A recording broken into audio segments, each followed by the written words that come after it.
Et voilà, la 106 est achetée. Je viens à l'instant de la récupérer. Et maintenant on va faire une petite présentation.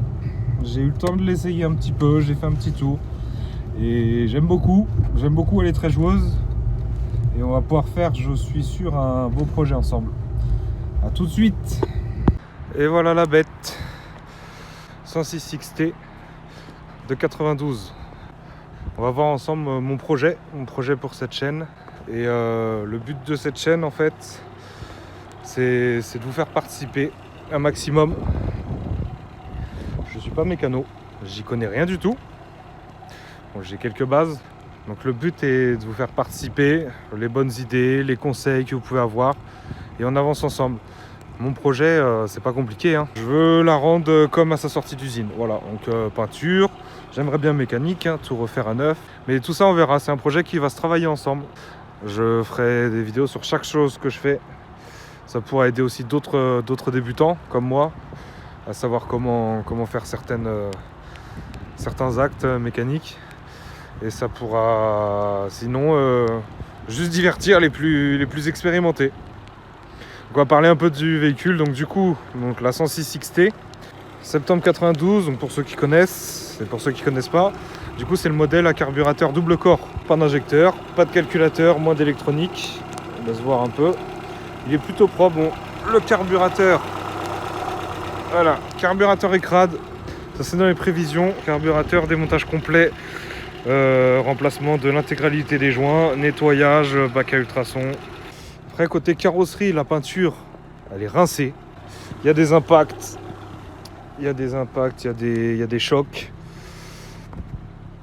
Le pare-choc, il tient avec 2-3 vis, 2-3 rivets. C'est pas terrible. On va changer ça aussi, bien sûr. Donc tout ça, c'est au fur et à mesure. Voilà. La portière, là, elle a pris un bon coup. Jantes alu, les jantes alu qui étaient proposées en option. Proposées en option sur la XT. Elles étaient en série sur la XSI. Alors qu'est-ce qu'on peut dire d'autre sur le moteur? Du coup, oui. Donc c'est le XT, du coup, c'est le 1,4 litre. 1,4 litre qui développe 75 chevaux. Pour une bagnole qui pèse un peu plus de 800 kg, agréablement surpris, c'est vachement joueur, c'est plutôt sympa. On va voir ensemble l'intérieur. L'intérieur, il est très propre, vraiment propre. Je suis vraiment content de cet achat. Voilà, on voit la moquette qui se barre un peu là. Je vais la refaire, mais sinon, voilà, les sièges ne sont pas déchirés. Ils sont un peu usés par le temps. On va se mettre un peu au chaud du coup.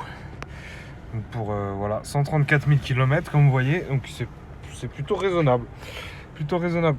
J'ai le toit, ciel de toit. Bon, je veux pas. Ouais. Il est un peu crade. Avec un trou.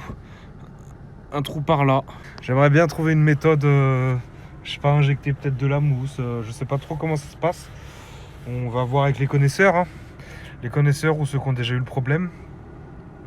Alors du coup à l'intérieur. Bon, l'intérieur, j'ai aussi plusieurs trucs. Moi que je veux faire personnellement. Parce que comme je vous dis, l'objectif c'est la rendre sortie d'usine. M'en rapprocher le plus possible. J'aimerais qu'elle soit vraiment parfaite.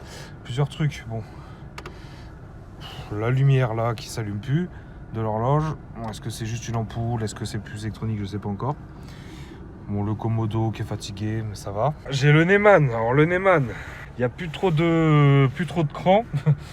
Et un peu fatigué le Neyman. Donc j'ai le Neyman à remplacer. C'est des bricoles. Ça, c'est des bricoles qui seront faites assez rapidement, je pense. Qu'on va faire ensemble. À l'origine, voilà, je voulais faire un peu Peugeot kéké, on va dire. Je voulais mettre une admission d'air, une admission dynamique et potentiellement une ligne ou une demi-ligne. Sauf que modification de l'admission, modification de l'échappement sur les modèles à carbu, je sais pas si certains connaissent. Moi, je connais plus par rapport aux motos. Et bah, ça demande modification des réglages sur le carbu, évidemment.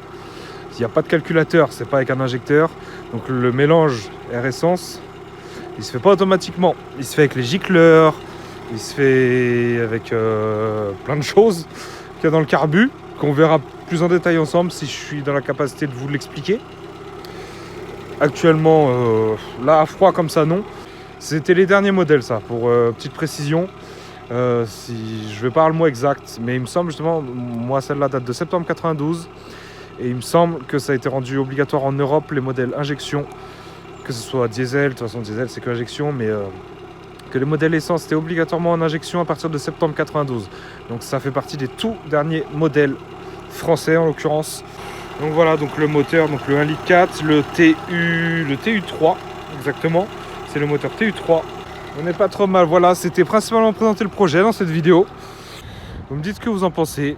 Si ça vous intéresse, n'hésitez pas à vous abonner bien sûr. Un petit j'aime, ça ferait toujours plaisir. Parce que voilà, je démarre une aventure, je ne suis pas mécano, je n'ai jamais restauré de voiture. On fait ça ensemble pour le plaisir de chacun. Et à la prochaine pour une nouvelle vidéo.